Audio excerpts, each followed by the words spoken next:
আসসালামু আলাইকুম ওয়া রাহমাতুল্লাহি ওয়া বারাকাতুহু।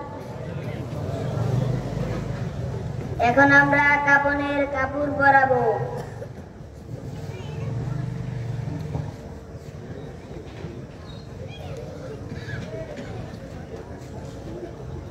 এই নাও লিফাফা, লিফাফা মানে চাদর।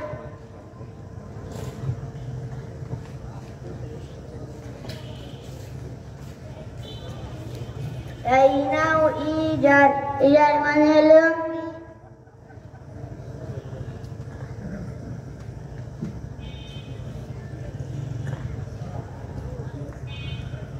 এই নাও কুর্তা, কুর্তা মানে জামা।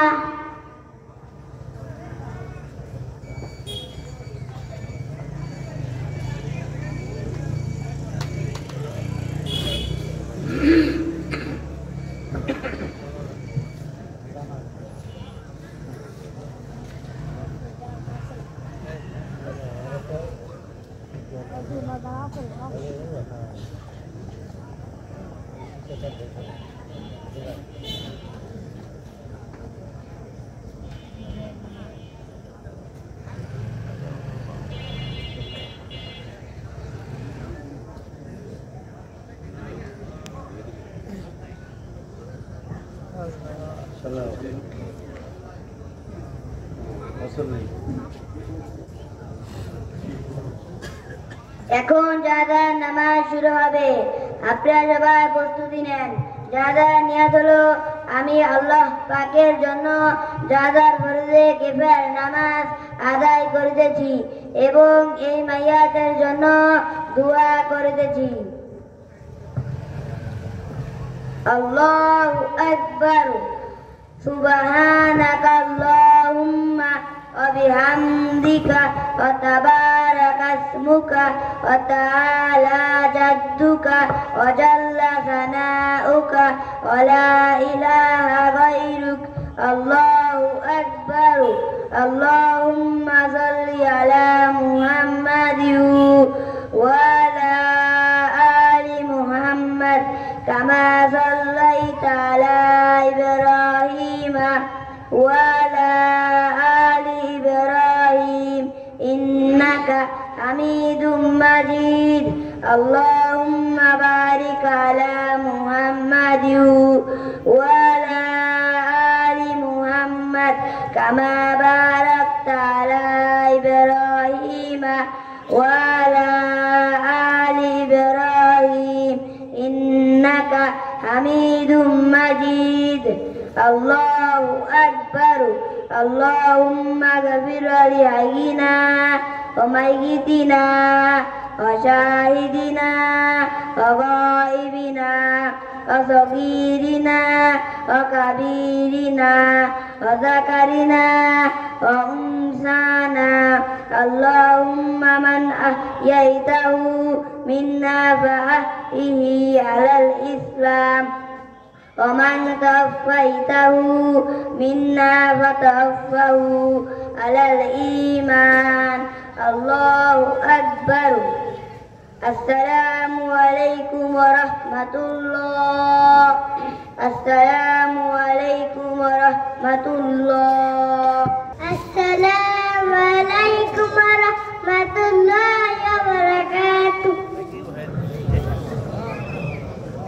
ফাদার মানে পিতা, মাদার মানে মাতা, ইংরেজিতে আমব্রেলা, বাংলায় সার। লেট মানে বালক, গ্র্যান্ডফাদার মানে দাদা, ইংরেজিতে এস আর বাংলায় গাধা। মিল্ক মানে দুধ, ওয়াটার মানে পানি, ইংরেজিতে গ্র্যান্ডমাদার, বাংলায় নারী। সান মানে পুত্র, ডটার মানে কন্যা, ইংরেজিতে ফাদার আর বাংলায় বন্যা। লাইফ মানে ছুরি, লক মানে তালা, ইংরেজিতে আট আর বাংলায় খালা। ক্লথ মানে কাপড়, শার্ট মানে জামা, ইংরেজিতে আঙ্কেল, বাংলায় মামা। এট মানে পিঁপড়া, ম্যাট মানে মাছ, ইংরেজিতে মাউস, বাংলায় ইঁদুর। এলিমাল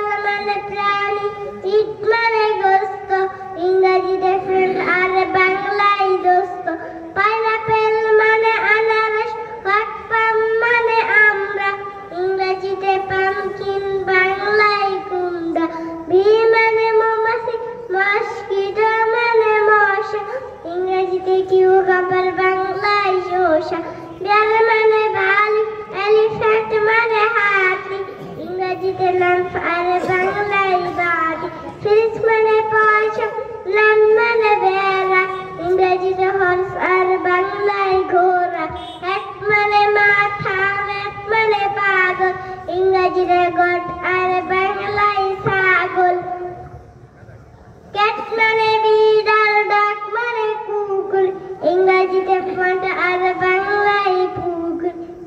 আসসালামু আলাইকুম ওয়া রাহমাতুল্লাহি ওয়া বারাকাতুহু। মাশাআল্লাহ, কি বলেন এত ছোট ছোট ছেলেরা? আলহামদুলিল্লাহ, ইসলামকে আধুনিকায়ন করার জন্য নতুন কিছু দরকার নেই, বরং ইসলাম চির আধুনিক। ইসলামী শিক্ষার বিকল্প কোন শিক্ষা এখনো পৃথিবীতে জন্ম হয় নাই। তো আমরা এই বছর কিন্ডারগার্টেনে একটা শাখা চালু করছি, আলহামদুলিল্লাহ। এই বছরে শুরু হয়েছে। এই বাচ্চারা কিন্তু ওয়ানের ছাত্র না, সব নার্সারি দ্বারা শুরু করছে, আলহামদুলিল্লাহ। এই বাচ্চারা এই যে কত সুন্দর জানাজা পড়া দেখাইল।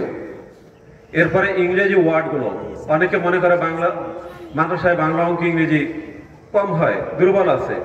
আমি তো বলবো আমার ক্লাস 2 এর পোলাপানের সামনে আপনারা স্কুলের ক্লাস 5 এর পোলাপান দাঁড় করে দিতে পারবেন না। যে কোনো ভাষার মৌলিক ফাউন্ডেশন হয়েছে ভাষার শব্দ জ্ঞান। আপনি ভাষার শব্দ জ্ঞান যদি না থাকে তাহলে ভাষা ব্যবহার কেমনে করবেন? তো আমাদের এই কিন্ডারের এই ছাত্ররা, এই বাচ্চাটা এখন এই মুহূর্তে আপনাদের সামনে ইংরেজি 80টা ওয়ার্ড পেশ করছে। কয়জন পারবেন 80টা ওয়ার্ড? তো এই বাচ্চারা এই নার্সারি থেকে দ্বিতীয় শ্রেণী শেষ করবে, সাথে সাথে 500 ইংরেজি ওয়ার্ড এভাবে মুখস্থ করবে। একটা বাচ্চা যদি 500 ইংরেজি ওয়ার্ড আয়ত্ত করে ফেলায়, একটা ভাষার মূল মগজ আইসা যাইতেছে না? এরপরে আমাদের নার্সারি থেকে একটা বাচ্চা যদি 3য় শ্রেণী পর্যন্ত পড়ে, ওই বাচ্চাটা জুমার নামাজ, ঈদের নামাজ সমস্ত কিছু আঞ্জাম দিতে ও সক্ষম। অর্থাৎ দ্বীনি জ্ঞানের নিজের চলার জন্য যতটুকু প্রয়োজন পুরোপুরি জ্ঞান ও অর্জন করে। এরপরে এই দেখেন এই বাচ্চারা বাংলা, অঙ্ক, ইংরেজি প্রত্যেকটা লেখার উপর ওরা পারদর্শী হয়ে উঠতেছে। আমাদের এই ছোট ছোট বাচ্চাদেরকে আপনি দেন, দেখবেন যে ওরা যত সুন্দর লিখবে, স্কুলের 5-6 এর পোলাপানও ওদের এই নার্সারির পোলাপানের মধ্যে লিখতে পারবে না।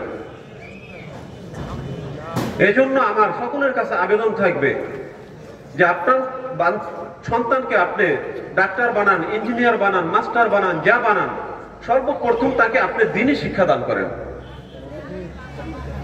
ওর যদি ভিতরে দিন থাকে, আল্লাহর ভয় থাকে, দ্বীনি জ্ঞান থাকে, ও ইঞ্জিনিয়ার হবে, রডের জায়গায় রড দিবে, বাঁশ দিবে না। ও ডাক্তার হবে তো ওটা খেদমত করবে, ডাকাতি করবে না। এই জন্য বাচ্চাকে আপনি যে শিক্ষাই দেন না কেন, অন্তত আমি বলবো আপনার পাশের কওমি মাদ্রাসাগুলোতে শিশু শ্রেণী থেকে 3য় শ্রেণী পর্যন্ত আগে এখানে পড়ান, এরপরে স্কুলে নিয়ে আপনি 4র্থ শ্রেণীতে বা 5ম শ্রেণীতে ভর্তি করেন। কিন্তু প্রাথমিক শিক্ষাটা দ্বীনি শিক্ষা দ্বারা শুরু হোক। কেননা আমরা মুসলমান হিসাবে এটা আমাদের জন্য ফরজ জিম্মাদারি, এটা আমাদের জন্য ফরজ সন্তানকে দ্বীনি শিক্ষা দান করা। তো আপনি যেই টার্গেট নেন ওই টার্গেট পূরণ হবে ইনশাআল্লাহ। কিন্তু প্রাথমিক শিক্ষাটা আপনি আপনার পার্শ্ববর্তী কোনো দ্বীনি শিক্ষা প্রতিষ্ঠান থেকে নেন, যাতে করে আপনার এই বাচ্চা আপনার ইন্তেকালের পরে আপনার জন্য হাত উঠাইয়া দোয়া করতে পারে, সহি শুদ্ধভাবে নামাজটা আদায় করতে পারে, আপনার জানাজাটা যাতে এই বাচ্চা পড়াইতে পারে। তো সকলের কাছে অনুরোধ থাকবে যে আমার বাচ্চাটার প্রাথমিক শিক্ষাটা কার কাছে হবে এটা ভাবার বিষয়। আপনি প্রাথমিক শিক্ষাটা এই বাচ্চাকে দিচ্ছেন এমন একজনের কাছে যে দাঁড়ায় প্রস্তাব করে, যে পশ্চিম চিনে না, নামাজ কিভাবে আদায় করতে হয় এটাই সে বোঝে না, তাহলে আপনার বাচ্চা শিখবে কি? কেননা প্রাথমিক শিক্ষাটা এটা বাচ্চার দিনের মধ্যে সবচেয়ে বেশি প্রভাব ফেলে। এই জন্য প্রত্যেকের প্রতি আবেদন যে আমাদের এই কিন্ডার শাখা এই বছর চালু করছে, আলহামদুলিল্লাহ ছাত্র এখনই যথেষ্ট হয়ে গেছে। সামনে পশ্চিম দিকে আমরা একটা ঘরের কাজ করছি, এই কাজটা কমপ্লিট আমরা এই ডিসেম্বরের মধ্যে করার খেয়াল করছি। এক্ষেত্রে সকলের সহযোগিতা কাম্য, নয়তো আমরা জায়গাও দিতে পারতেছি না। তো আলহামদুলিল্লাহ, সবাই দোয়া করবেন এই প্রতিষ্ঠানের জন্য, সবাই সহযোগিতা করবেন যাতে আল্লাহ তাআলা এই প্রতিষ্ঠানকে দ্বীনের এক মার্কাজ হিসাবে কিয়ামত পর্যন্ত কায়েম এবং দায়েম রাখে। আসসালামু আলাইকুম ওয়া রাহমাতুল্লাহ।